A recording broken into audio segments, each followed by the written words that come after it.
राम राम हरे हरे, हरे कृष्णा कृष्णा कृष्णा हरे हरे, राम राम राम हरे हरे, हरे कृष्णा कृष्णा कृष्णा हरे हरे, हरे राम राम राम हरे हरे, हरे कृष्णा कृष्णा कृष्णा हरे हरे। पुंडलीकवरदा हरि विठ्ठल श्री ज्ञान पंढरीनाथ भगवान की जय। माऊली ज्ञानेश्वर महाराज की जय। जगद्गुरु तुकाराम महाराज की जय। समर्थ सद्गुरु श्री गजानन महाराज की जय। सद्गुरु जोग महाराज की जय। ओम नमो जी आद्या वेद प्रतिपाद्या, जय जय स्वसंवेद्यात्मरूपा जयांचे केली स्मरण, होय सकळ विद्यांचे अधिकरण।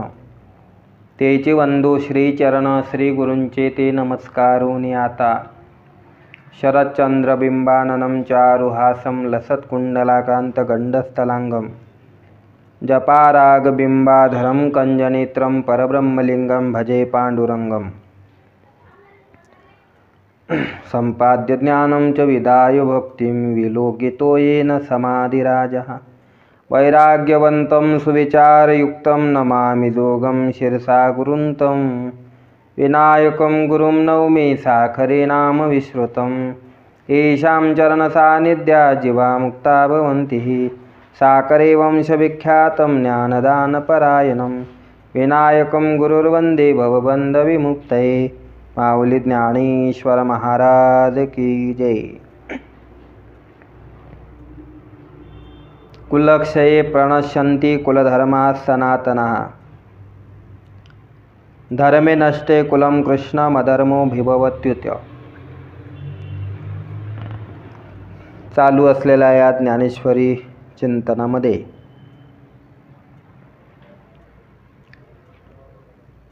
अर्जुन युद्धापासून त्या ठिकाणी परांमुख झालेला आहे।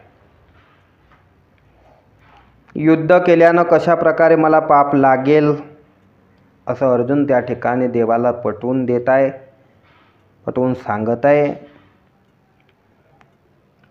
हे युद्ध केलं तर आम्हाला प्राप्त तर काही होणार नाही, पण उलट आमच्या पदरामध्ये पाप पडेल, पाप निर्माण होईल। आणि या पापाची थोरी कशी ते देवाला त्या ठिकाणी अर्जुन सांगतोय, या कल्मशाची थोरी सांगेन तुझं।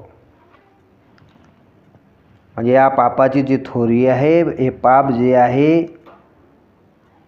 ते कसं त्याचा परिणाम आम्हाला भोगावं लागेल, हे अर्जुन त्या ठिकाणी विशद करून सांगत आहे। ते सांगत असताना अर्जुनाच्या मुखातला इथं हा श्लोक आहे, कुलक्षये प्रणश्यन्ति कुलधर्माः सनातनाः, धर्मे नष्टे कुलं कृष्णमधर्मो भिभवत्युत। कुलक्षये सनातनः कुलधर्मः प्रणश्यन्ति, धर्मे नष्टे कृष्णकुलम अधर्मः अभिभवति। कुलक्षय झाला असता, कुलाचा नाश झाला असता, वंश परंपरेनं चालत आलेले जे कुळाचे धर्म आहेत ते सगळे नाहीसे होतात। आणि कुलधर्म सुटला म्हणजे अधर्म, अनाचार सर्व कुळात त्या ठिकाणी व्यापून टाकतो। युद्ध केल्यानं काय होतं, म्हणजे कुळधर्म नाश पावतो। प्रत्येक कुळाचा एक धर्म असतो, प्रत्येक कुळाचा आचार असतो, तो कुळाचार त्या ठिकाणी मोडला जातो आणि त्या सगळ्या कुळामध्ये अनाचार अधर्म त्या ठिकाणी पसरतो। म्हणून त्या ठिकाणी युद्ध करणं म्हणजे खऱ्या अर्थानं पापच आहे असं अर्जुन त्या ठिकाणी बोलत आहे। त्यावर माऊली भाष्य करतात, जैसे काष्टे काष्ट मथिजे, ते तवन्नी एक उपजे, आणि तेने काष्ट जात जाळीजे प्रज्वललोनी। माऊली त्यावर भाष्य करतात की काष्टे काष्ट मथिजे, जसं की लाकडावर लाकूड घासलं म्हणजे त्यातून काय होतं, एक छोटासा असा अग्नी प्रदीप्त होतो, अग्नी निर्माण होतो। आणि तो अग्नी त्याने काष्ट जात जाळी जे प्रज्वळ, एकदा का तो अग्नी मोठा झाला, त्यातून निर्माण झालेला काष्टावर काष्ट घासून निर्माण झालेला अग्नी एकदा का मोठा झाला तर संपूर्ण काष्टजात म्हणजे सगळे लाकडच तो त्या ठिकाणी जाळून टाकतो. तैसा गोत्रची परस्परे जरी वधू गळे मत्सरे अंतरी तेने महादोष घोरे कुळचे नाश. त्याच पद्धतीनं दोन गोत्रामध्ये दोन कुळामध्ये जर मत्सरानं एकमेकाचा वध झाला, एकमेकाचा जर वध मत्सरानं केला तर काय होईल? तेने महादोषे घोरे कुळचे नाचे. त्या महादोषानं म्हणजे आपल्या कुळाचा घात केल्यानं जे पातक निर्माण होते, त्या पातकानं सगळं कुळच त्या ठिकाणी नाश पावते. एकाचाच नाश नाही होत, सगळ्या कुळाचाच नाश होते. हे जे महाभारती युद्ध झालं, या महाभारती युद्धामध्ये सगळ्या कुळाचाच नाश झाला. अनेक लोक त्या ठिकाणी मारले गेले भारतीय युद्धामध्ये. जे काही सगळे 18 अक्षौहिणी सैन्य होतं, त्यामध्ये 11 अक्षौहिणी सैन्य हे कौरवाचं आणि 7 अक्षौहिणी सैन्य हे पांडवाचं होतं. आणि एवढ्या मोठ्या सैन्यामध्ये फक्त 10 जण जिवंत राहिले होते. त्यामध्ये कौरवाकडील कृतवर्मा, कृपाचार्य, अश्वत्थामा असे 3, आणि पांडवाकडील श्रीकृष्ण, सात्विकी आणि 5 पांडव असे 10 जण जिवंत राहिले होते. बाकी सगळं कुळ त्या ठिकाणी संपलं होतं. म्हणून तरी तेने महादोषे घोरे कुळचे नाशे, सगळ्या कुळाचाच त्या ठिकाणी नाश होतो. मनवनी येणे पापे वंशज धर्म लोपे, मग अधर्माचे आरोपे कुळा माझे. म्हणून काय होते की या पापानं सगळा वंशज धर्म लोप पावतो, कुळधर्म बंद पडतो. आणि मग कुळधर्म बंद पडला की काय होतं? मग अधर्माची आरोपे कुळा माझी. मग सगळ्या कुळामध्येच त्या ठिकाणी अधर्म माजतो त्या ठिकाणी सगळ्या कुळामध्ये. म्हणून त्या ठिकाणी कुळधर्म राहत नाही. कुळधर्माचा आचार केला पाहिजे, विधिनिषेधाचं पालन केलं पाहिजे. असं जर केलं तर सुख प्राप्त होतील. जर त्या ठिकाणी कुळाचार पाळलाच नाही तर माणसाच्या जीवनात दुःखाशिवाय दुसरं काही येणार नाही. हवले बोलतात, कुळधर्म चाळी विधिनिषेध पाळी, मग सुख तुझं सरळी दिदली आहे. कुळधर्माचा जर आचार केला, विधिनिषेधाचं जर पालन केलं तर सगळे सुख त्या ठिकाणी प्राप्त होतात. पण जर कुळधर्माचा आचार पाळला नाही तर त्या ठिकाणी काय होतं? मग दुःख जीवनात पदरात पडते. वंशधर्म लोपे म्हणून येणे पापे वंशधर्म लोपे, मग अधर्माचे आरोपे कुळा माझी. अधर्माभिभवात कृष्ण प्रदुष्यन्ति कुलस्त्रियः, स्त्रीषु दुष्टासु वार्ष्णेय जायते वर्णसंकर. कृष्ण अधर्माभिभवात कुलस्त्रियः प्रदुष्यन्ति वार्ष्णेय स्त्रीषु दुष्टासु वर्णसंकर जायते. हे कृष्णा, त्या ठिकाणी अनाचार जोरावला वाढला असता कुलस्त्रिया बिघडतात. अनाचार झाला म्हणजे काय होतो? कुलस्त्रिया बिघडतात. आणि हे यादव कुलोत्पन्ना श्रीकृष्णा, स्त्रिया अनाचारी झाल्या की वर्णसंकर होतो. काय काय होते? अधर्म वाढला म्हणजे अनाचार वाढला म्हणजे कुलस्त्रिया बिघडतात, आणि कुलस्त्रिया बिघडल्या म्हणजे वर्णसंकर होतो. म्हणजे या युद्धाचा परिणाम काय होणार आहे, किती भयंकर होणार आहे, ते अर्जुन परमात्म्याला त्या ठिकाणी बोलून दाखवत आहे. हे तर सारासार विचारावे, कवने काय आचरावे, आणि विधिनिषेध आघवे पारुष्यती. इथं सारासार विचार, त्यावेळी बरं वाईटाचा विचार या ठिकाणी केला पाहिजे. सार काय असार काय, हा विवेक माणसाच्या ठिकाणी असला पाहिजे. सार असार निवडता आलं पाहिजे. आणि अशा वेळेस या सारासाराचा विचार करून कवने काय आचरावे, कोणी काय करावं, कशाचं आचरण करावं, त्याबरोबरच विधिनिषेध आगवे पारुषती आणि कर्तव्य इत्यादीच्या सर्व गोष्टी सगळ्या त्या ठिकाणी थांबतात. अधर्म वाढला म्हणजे काय होतो? अधर्म वाढला म्हणजे बरा वाईटाचा विचार करावा, कोणी काय आचरण करावं आणि कर्तव्य काय इत्यादी सर्व गोष्टी सगळ्या एका ठिकाणी थांबल्या जातात. विधिनिषेध म्हणजे कर्तव्य.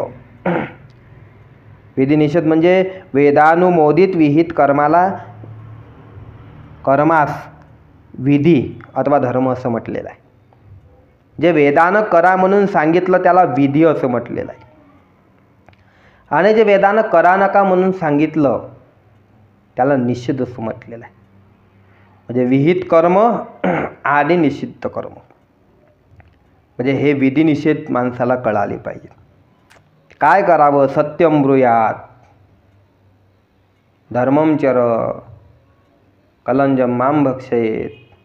काय करावं काय करू नये याविषयीचा जो काही विचार आहे त्याला, म्हणजे हे करा म्हणून जे सांगितलं ते विधी, त्याला धर्म असंही म्हटलं गेलं. आणि वेदानं जे करू नका म्हणून सांगितलं आहे त्याला निषेध असं म्हटलेलं आहे किंवा तो अधर्म आहे. सर्व विश्वाची जी स्थिती आहे ते धर्मपरिपालनावरच आहे. सगळ्या विश्वाची स्थिती जे चालते धर्मपरिपालनावरच चालते. धर्मो विश्वस्य जगत प्रतिष्ठा, लोके धर्मिष्ठ प्रजा उपसर्पन्ति, धर्मे सर्व प्रतिष्ठितम तस्मात् धर्म परमं वदन्ति. म्हणून तथापि अधर्माची वाढ जर कुळामध्ये झाली तर कोणीही विधिनिषेध त्या ठिकाणी पाळत नाही. अधर्मामुळे माणसाला विधिनिषेध कळत नाही. असता दीप दौडीजे मग अंधकारी राहटीजे, तरी उजूचे का अळखुर्जे जयापरे. आपल्याजवळ दिवा असताना अंधारामध्ये कशाला राहायचं? जर त्या ठिकाणी प्रकाश आहे तर प्रकाशात कशाला अडखळायचं? ज्याप्रमाणे प्रकाशात कशाला अडकायचं? तैसा कुळी कुळुक्षय होय, तये वेळी ते आद्य धर्म जाय, मग आन काही आहे पापा वाचुनी. तैसा कुळी कुळक्षय होय. त्याप्रमाणे ज्यावेळी कोणत्याही कुळामध्ये कुळक्षय झाला किंवा कुळक्षय होतो त्यावेळी तो सनातन जो कुळधर्म आहे, आद्य म्हणजे सनातन, आद्य धर्म म्हणजे सनातन कुळधर्म जाय म्हणजे नष्ट होय. तैसा कुळी कुळक्षय होय, तये वेळी तो आद्य धर्म जाय म्हणजे सनातन कुळधर्म नष्ट होतो आणि मग आन काही आहे पापाचा. आणि मग तेथे पापाशिवाय कुळधर्माचा लोभ झाला की पापाचरण त्या ठिकाणी वाढू लागते. कुळधर्माचा लोभ झाला, नाश झाला की मग त्या ठिकाणी पापाचरण वाढू लागते. पापाशिवाय तिथं दुसरं काही नाही.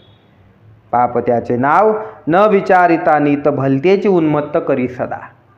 पाप कशाला म्हणतात? की जे नीतीचा विचार करत नाही, उन्मत्तपणाने जे वागल्या जाते केल्या जाते तिथं त्याला पाप असं म्हटलं जाते. तैसे यम नियम ठाकती नाही, जै यम नियम ठाकती ते तर इंद्रिय सैरा रहाटती, म्हणून व्यभिचार घडती कुलस्त्रियाने. आणि अशा वेळेस काय होते? मग अधर्म वाढला, पाप वाढलं म्हणजे काय होते? मग यम नियम ठाकती म्हणजे मनोनिग्रह व इंद्रिय निग्रह बंद पडतात. पाप वाढलं की मग मनाचा निग्रह आणि इंद्रियाचा निग्रह त्या ठिकाणी बंद पडतो. आणि मग इंद्रिय निग्रह मनाचा निग्रह बंद पडलं म्हणजे काय? मग ते तर इंद्रिय सैरा राहते, व इंद्रिय त्या ठिकाणी सैरा वैरा धावतात. जे पाहायचं नाही ते पाहतात, जे ऐकायचं नाही ऐकतात, जे करायचं नाही करतात, जे खायचं नाही ते खातात. म्हणजे सैरा वैरा त्या ठिकाणी इंद्रिय धावतात. म्हणजे इंद्रिय स्वैरवर्तन त्या ठिकाणी करू लागतात. आणि त्यामुळे कुलीन स्त्रियाच्या हातून व्यभिचार त्या ठिकाणी घडतात. कुलीन स्त्रिया असल्या तरीही सुद्धा त्या ठिकाणी व्यभिचारामध्ये गुंततात. जे कुलीन स्त्रिया व्यभिचार करतात, घडतात, म्हणजे त्यांची म्हणजे त्याही त्या ठिकाणी भ्रष्ट होतात. कशामुळे? त्या पापामुळे. कुळधर्म त्या ठिकाणी लोप पावल्यामुळे. कुळधर्म लोप पावला म्हणजे त्या ठिकाणी पाप होते आणि त्या पापाचा परिणाम मनोनिग्रह इंद्रिय निग्रह थांबतात, इंद्रिय सैरावैरा धावतात आणि स्वैरवर्तन त्या ठिकाणी करू लागतात. त्यामुळे कुलीन स्त्रियांना देखील त्यांच्या हातून व्यभिचार घडतात म्हणजे त्याही भ्रष्ट होतात. इथं ठाकती यमनियम ठाकती म्हणजे बंद पडतात, थांबतात. यमनियमाची जरुरी हे संसार सुव्यवस्थित चालण्यासाठी आहे. संसार सुव्यवस्थित चालावा यासाठी यमनियम आहेत. इंद्रियाचा निग्रह आहे. इंद्रियाची वृत्ती जनावराप्रमाणे असते. मोकाट जनावराप्रमाणे म्हणजे मोकाट असते. मोकाट वापर हा त्याचा आचार असतो.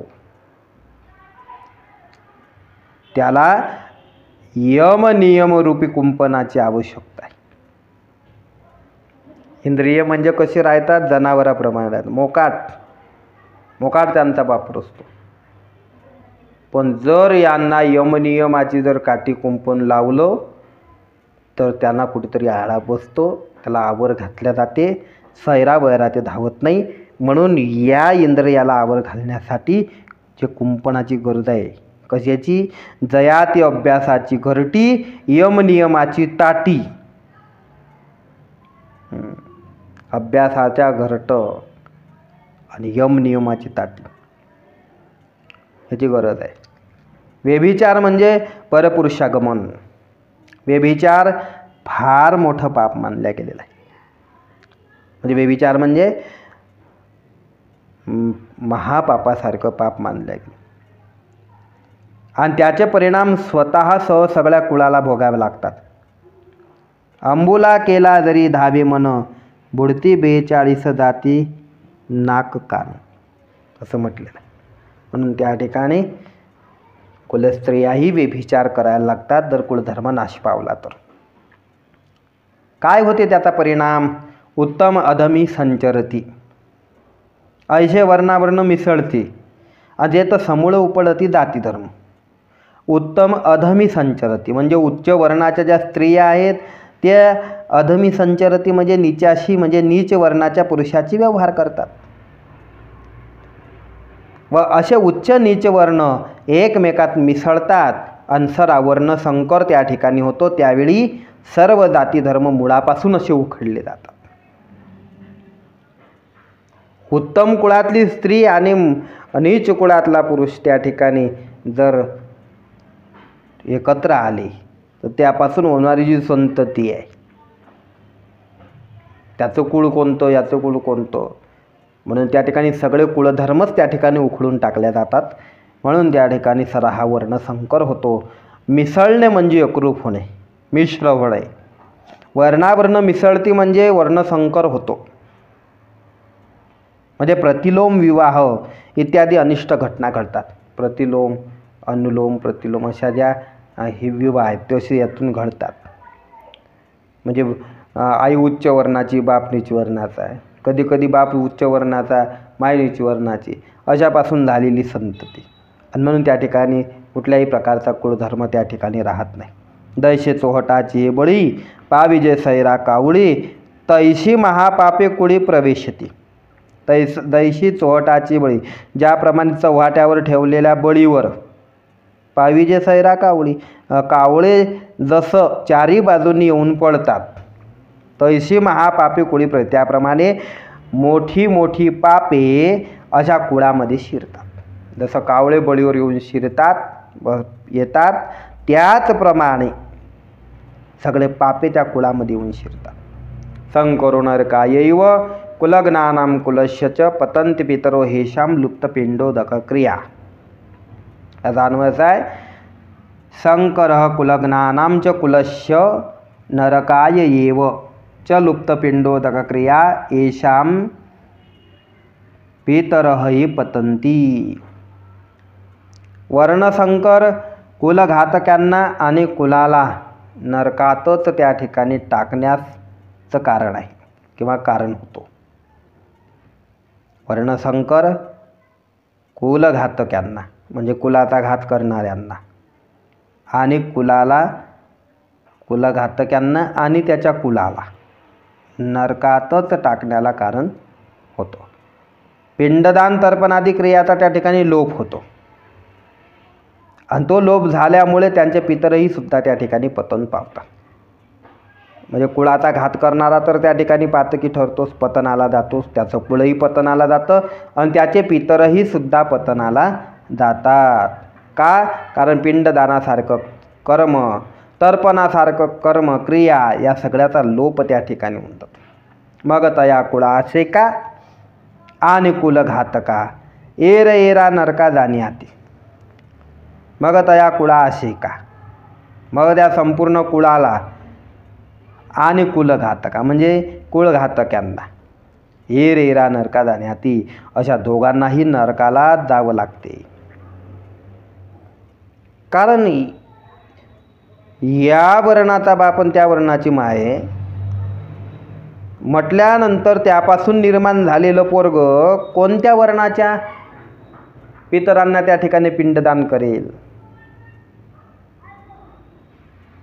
कोण्या कुळातल्या पितरांना पिंडदान करेल. म्हणून पिंडदान तर्पणादी कर्म लोप पावतील आणि तेही त्या ठिकाणी पितर पतनाला पावतील. देखे वंशवृद्धी समस्त या परी होई पतित, मग ओवांडती स्वर्गस्थ पूर्वपुरुष. देखे वंश, याप्रमाणे सर्व वंश विस्तार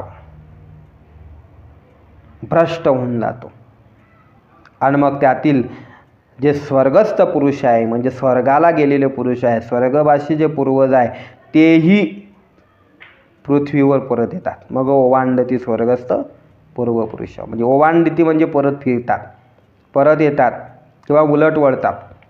जेत नित्यादी क्रिया ठाके आणि नैमित्तिक कर्म पारुके, ते तर कवन तिळोदके कवन रेपी. जे तर नित्यादी क्रिया ठाके की जे ते ज्या कुळात करायची जी धार्मिक कृत्य असतात ते बंद पडतात.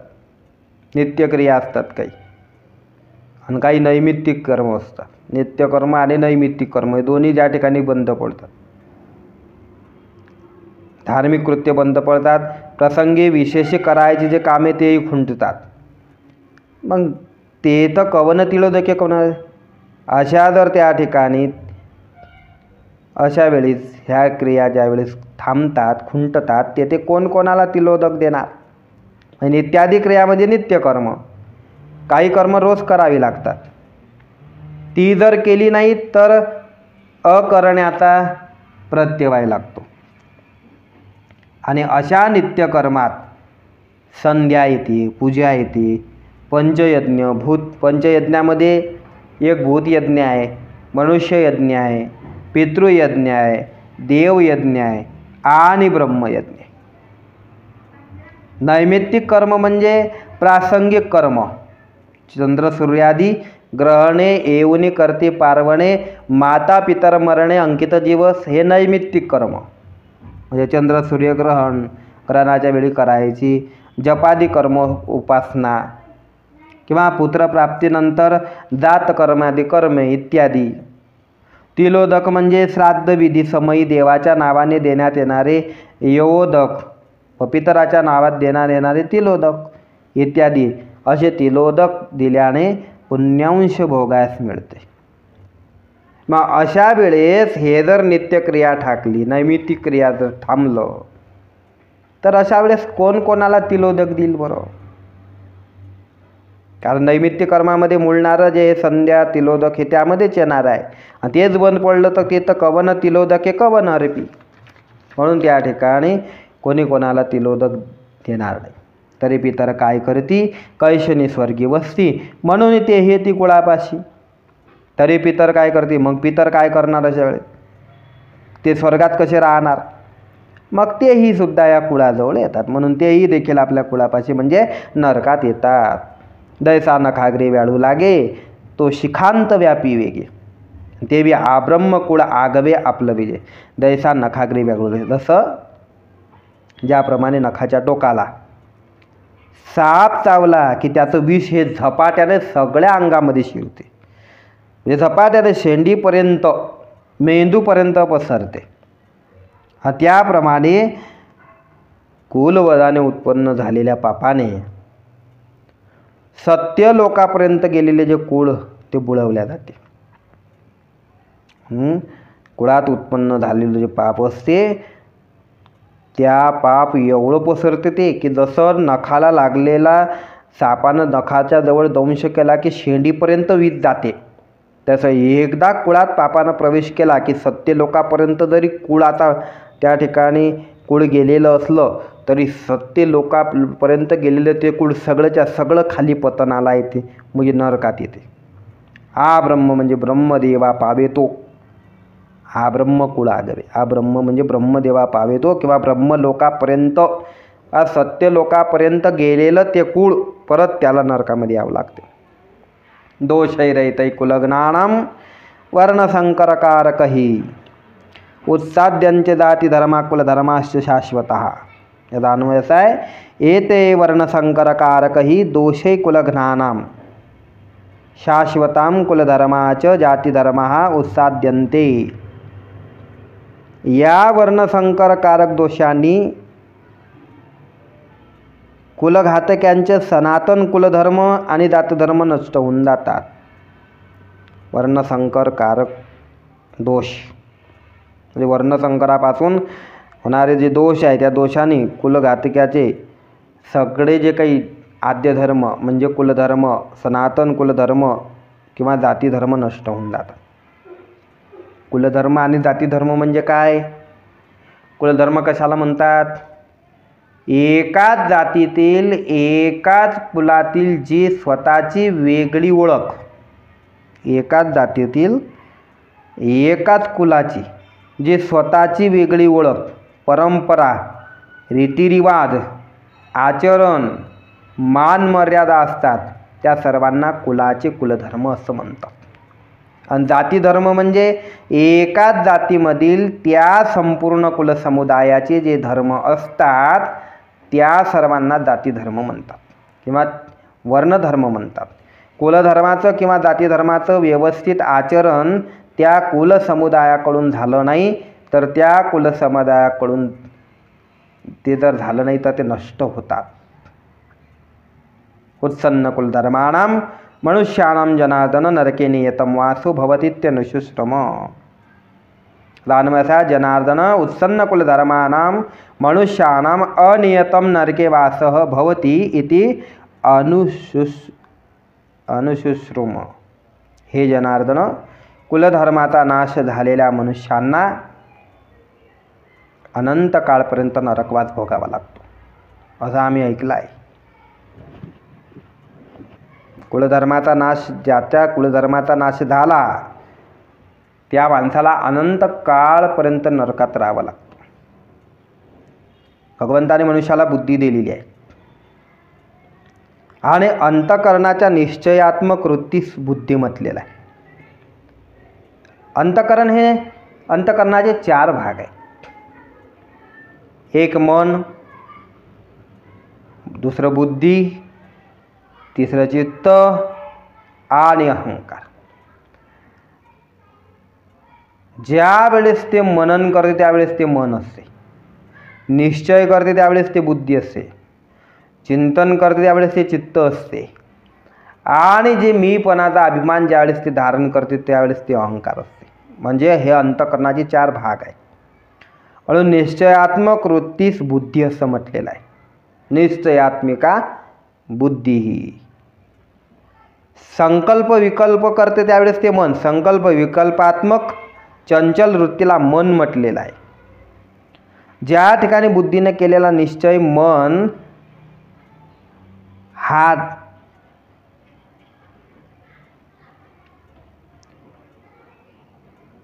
बुद्धीनं केलेला निश्चय मन ज्या ठिकाणी ढासळून देत नाही तेथे चित्ताचं समत्व राहत असते. बुद्धी आणि मन यांच्यात फारकत झाली की तेच सुख दुःखाला कारण होते. म्हणजे मनात आणि बुद्धीत समत्व पाहिजे. मनात बुद्धीत समत्व जर त्या ठिकाणी राहिलं तर तिथं सुख आहे. पण मन बुद्धी यांच्यात फारकत झाली की मग ते सुख दुःखाला कारण होते. अर्जुनाच्या मनातही कर्तव्य कर्माविषयी मन आणि बुद्धीची फारकत झाल्याने त्याला युद्ध हे दुःखरूप वाटू लागले. मनुष्य कर्म करण्यास स्वतंत्र आहे. त्यासाठी भगवंताने त्याला विचारशक्ती दिलेली आहे. कोणतं कर्म चांगलं आहे, कोणतं कर्म वाईट आहे याचा मनुष्य विचार करू शकतो. मनुष्याने आपल्या उन्नतीसाठी नेहमी सत्कर्म केली पाहिजे. मनुष्य सुख, भोग इत्यादिकांच्या लोभामुळे राग द्वेषांना त्या ठिकाणी वशीभूत होऊन शास्त्रानुसार कर्म करत नाही आणि त्यामुळे त्याला इहलोकात व परलोकात दुःख भोगावी लागते. जर त्यानं शास्त्रानुसार जर कर्म त्या ठिकाणी केली तर त्याला जीवनात दुःख होणार नाही. इह परलोकात दुःख भोगण्यासाठी इह परलोकामध्ये सुख भोगण्यासाठी शास्त्रानुसार कर्मे करायला लागते. शास्त्रानुसार कर्मे करत नाही म्हणून त्याला इह परलोकात दुःख भोगावं लागते. दयाचे अहिक धळ नाही, तयाचे परत्र पुस्तिकाई. हो, त्याचं इहलोकातीलच धळ नाही, त्याचं परलोकातलं काय विचारत आहे. इहलोकातच तो दुःखी आहे तर परलोकात सुख त्याला कुठून प्राप्त होईल. जो मनुष्य शास्त्रविरोधी कर्म करतो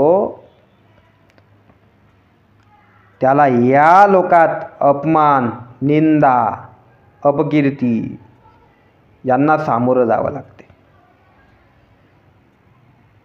व येथे त्याने जोडे खाल्ल्यावर परलोकात त्याला दुर्गती म्हणजे नरक योनीच त्याला भोगावी लागते. त्याला कारण म्हणजे त्यानं केलेली पापकर्मच आहे. इथं जर त्यानं पापकर्म केली तर इथं पापकर्माचं फल त्याला दुःखच आहे. मग इथंच जर पापकर्माचं फल त्याला दुःख असेल तर वर त्याला म्हणजे परलोकात सुख प्राप्त होईल का? परलोकातही त्याची दुर्गतीच होणार आहे, त्याला दुःखच प्राप्त होणार आहे. अवबतमत पापम कर्तुम व्यवसिता वयम यद्राज्य सुखलोभेन हंतुम स्वजनमुद्यता. अन्वय असा आहे, अहोबतम वयम महत् पापम कर्तुम व्यवसिता यत राज्य सुखलोभेन स्वजनम हंत्युम उद्यता. अहो, किती खेदाची गोष्ट आहे पहा. आम्ही ज्ञाती असूनही मोठे पापकर्म करण्यास तयार झालो आहोत. अर्जुन बोलतो का की राज्यसुखाच्या लोभामुळे स्वजनाचा वध करण्यास आम्ही उद्युक्त झालो आहोत. राज्यसुखाचा लोभ आमच्या अंतःकरणात आहे म्हणून त्या ठिकाणी आम्ही स्वजनाचा वध करायला देखील त्या ठिकाणी आता मागे पुढे पाहत नाही. उद्युक्त झालो आहोत, प्रवृत्त झालो आहोत. ज्ञाती असूनही आम्ही पापकर्म करायला तयार झालो आहोत. का तर राज्यसुखाच्या लोभामुळे. आणि लोभ माणसाला काय पाप करायला लावेल काही सांगता येत नाही. आमच्या अंतःकरणात राज्यसुखाचा लोभ म्हणून आम्ही स्वजनाचा वध करण्यास उद्युक्त झालो. देवा अवधारी अनिकेक ईद गळे महापातक जे संग दोषी हा लौकिक भ्रंश पावे. देवा ऐक, यात आणखी एक महापातक होते ते हे की त्या पतिताच्या संसर्ग दोषाने इतर लोकांचे आचारही त्या ठिकाणी भ्रष्ट होतात, चढतात. संगदोषे म्हणजे संसर्ग दोषाने वाईटाची संगतही अहितकारकच असते.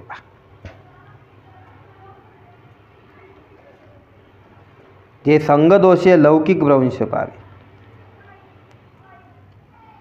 म्हणजे पतिताचा जर संग केला तर त्याच्या संगाने लोकांचेही आचार भ्रष्ट होतात. आम्ही जर देवा या कुळाचा नाश केला, कुळाला मारलं म्हणजे आम्हाला पाप लागेल. आम्ही पापी झालो म्हणजे आमच्या संपर्कात जे लोक येतील त्याची आचार भ्रष्ट होतील. कारण संसर्ग दोषानं दुसऱ्याचेही आचार भ्रष्ट होत असतात. पाप्याची संगत केली तर पुढचा मनुष्य त्यालाही त्याचं पाप लागतेच. पा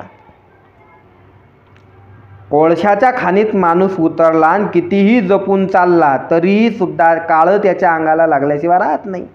कारण संसर्ग दोष आहे तो. कोळशापासून कितीही लांब नाही धक्का लागायचा म्हटलं तरी कोळशाच्या खाणीत उतरल्यावर माणूस काळा होऊनच बाहेर येतो. कारण संगाचा परिणाम आहे. संसर्ग दोष हे लोकांना आचार भ्रष्ट करत असतात. चोराजवळ बसलं की चोरासारखीच बुद्धी होते, आणि साधूजवळ बसलं की साधूसारखी बुद्धी होते. पैसा चोरापाशी होय तैशी बुद्धी, देखताची चिंधी मन धावे, खरं म्हणतात. चोराजवळ बसलं की चोरासारखीच बुद्धी होते. एखादी चिंधी जरी पडलेली दिसली तरी ते घेण्यासाठी माणसाचं मन तिकडे धावते. मग एवढा त्या ठिकाणी दुर्जनाचा संग वाईट आहे. म्हणून तर त्या ठिकाणी असं म्हटलेलं आहे की दुःसंग सर्वथैव त्याज्य, तरंग येना अपि मे संगात समुद्रायती. यास्तव त्याने सत्संगतीत असावं. माणसा नेहमी सत्संग करावा. दुर्गुणाचा त्या ठिकाणी आश्रय सत्वर होतो, पण महत संगाश्रय कठीण आहे. दुर्जनाच्या संगत माणसाला लगेच घडू शकेल, पण सज्जनाची संगत घडणं फार कठीण आहे. आणि माणसाच्या जीवनाचा उद्धार आणि माणसाच्या जीवनाचं अधपतन हे सगळं संगतीवर आहे, संगावर आहे. पतन उद्धार संगाचा महिमा तेजावे अधमा संत सेवी. आपण कोणाच्या संगत करतो यावर आपलं पुढचं जीवन डिपेंड असते. एक पाण्याचा थेंब ज्या वेळेस ताव्यावर पडतो, गरम ताव्यावर पडल्यानंतर त्या पाण्याच्या थेंबाचं अस्तित्व नष्ट होऊन जाते. तोच पाण्याचा थेंब कमळाच्या फुलावर पडतो तर मोत्यासारखा चमकतो, आणि तोच पाण्याचा थेंब एका शिंपल्यामध्ये पडतो तर तो मोती होतो. जे आपण संगत कोणाची करतो यावर आपलं पुढचं जीवन असते. म्हणून संग दोषानंच त्या ठिकाणी माणसाचे आचारही भ्रष्ट होत जातात, चढतात. म्हणून त्या ठिकाणी देवा अवतारी अनेक एक येत घडे महापातक, जे संग दोषे अलौकिक भ्रंश पावे. दैसागरी आपुला वा निवसे वन्नी लागला, तो आनिकही प्रज्वळीला जाळून निघाली. ज्याप्रमाणे आपल्या घराला अकस्मात अग्नी लागला व तो भडकला, म्हणजे तो दुसऱ्याही घराला त्या ठिकाणी जाळून टाकतो. आपल्या घराला अग्नी लागला आणि अकस्मात तो जर भडकला तर तो दुसऱ्याही घराला जाळून टाकतो. तैशिया तया कुळसंगती, जे जे लोक वर्तती तेही बाधू पावती निमित्त येणे. आणि त्याचप्रमाणे त्या कुळाच्या संगतीत जे जे लोक येतात तेही या संसर्गरूप कारणाने दोषाला प्राप्त होतात, पापाला प्राप्त होतात, पतित होतात. तैसे नाना दोषी सकळ, अर्जुन म्हणे ते कुळ, मग महाघोर केवळ निरैभोगे. त्याप्रमाणे ते सर्व कुळ मग अनेक पापामुळे भयंकर असा नरकवास भोगते, असं अर्जुन त्या ठिकाणी म्हणतोय. नाना दोषी म्हणजे वेगवेगळ्या अनेक प्रकारच्या पापामुळे महाघोर केवळ निरैभोगी भयंकर असा नरकवास भोगतो. पडलिये तिये ठाई, मग कल्पांती उकल नाही, येसने पतन कुळक्षयी. अर्जुन म्हणे पडलिया तीड. अर्जुना म्हणला त्या ठिकाणी नरकात पडल्यावर मग कल्पाच्या शेवटीही तेथून त्याची सुटका होत नाही. कल्पांतीही उकल नाही म्हणजे त्याची सुटका होत नाही. येसने पतन कुळक्षयी अर्जुन म्हणे. आणि या कुळक्षयात एवढी अधोगती आहे असं अर्जुन म्हणतो. देवा हे विविध काने ऐकिजे, परी अजूनही वरी त्रास नुपजे. हृदय वज्राचे काय की जे अवधारी पा. देवा ही कुलक्षय कृत पापासंबंधी जे काही अनेक प्रकारची बोलणी तो आपल्या स्वतःच्या कानानं ऐकतो, पण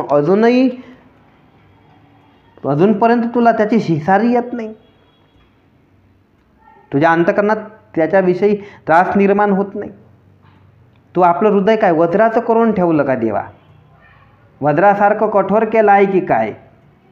आणखी ऐक बरं, त्रास म्हणजे वीट, तिटकारा, भीती, उद्वेग असे अर्थ होतात त्रास शब्दाचे. मी लढणार नाही अशी बाजू अर्जुन त्या ठिकाणी इतका वेळ मांडीत राहिला तरी भगवान स्वस्थच होते. काही बोलत नाहीत भगवान, फक्त अर्जुन काय बोलतो ते ऐकतायत. अपेक्षिजे राज्य सुख जया लागी ते तव क्षणिक असे जाणताची दोख वेरुणा. अपेक्षिजे राजू ए देवा, अरे दया लागी ते तव क्षणिक, जया लागी राज्य सुख अपेक्षिजे ते तव क्षणिक. ज्याच्यासाठी या राज्य सुखाची अपेक्षा करायची देवा, ते शरीर कसं आहे ते तर क्षणभंगूर आहे, क्षणिक आहे. राज्य सुखाची अपेक्षा कशासाठी आहे? शरीराकरता. मग ज्या शरीराकरता या राज्य सुखाची इच्छा करायची ते शरीर कसं आहे? म्हणजे क्षणिक आहे, क्षणभंगूर आहे. आणि ऐसे जाणताची दोख हवे. अरे असं कळत असतानाही हे स्वजन हत्येचं पाप टाळू नये का देवा?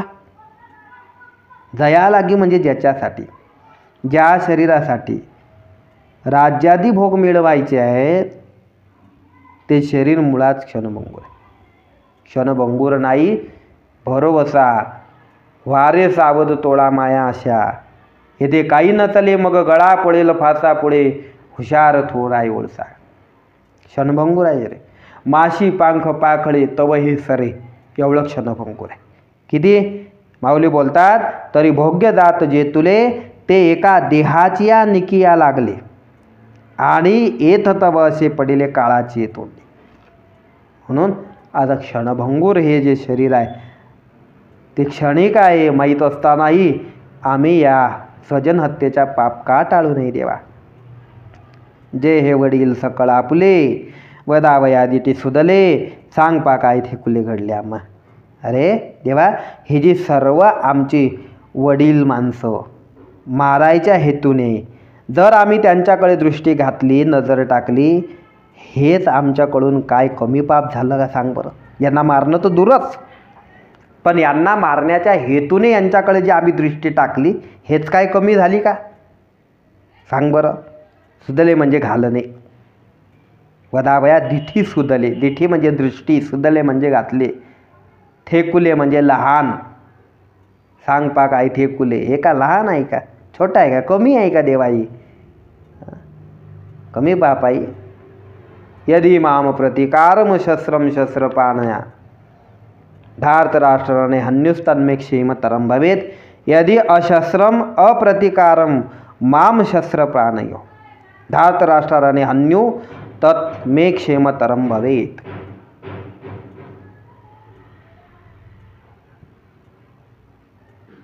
धरी शत्रूचा प्रतिकार न करणाऱ्या,